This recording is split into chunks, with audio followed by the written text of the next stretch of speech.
This quick guide shows how to buy shares of HSBC-ADR and covers the basics of HSBC, a global banking group serving retail and corporate clients worldwide.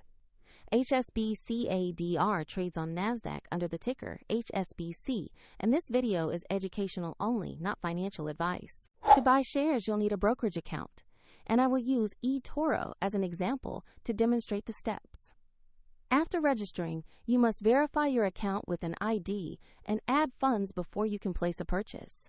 Use the platform's search bar to enter the ticker HSBC and find the HSBC-ADR listing.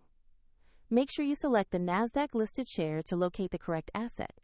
Open the stock page to view basic company information and the price chart for HSBC-ADR. Double-check the company name and ticker to confirm this is the correct share. Click Invest, enter the amount you want to allocate, then review the order details and confirm the trade. If the market is closed, your order may queue as pending, and if you lack sufficient funds, the platform will prompt you to add funds before final confirmation. After the trade executes, the position will appear in your portfolio for monitoring. Find the eToro link in the description to follow the example. This is an educational demonstration.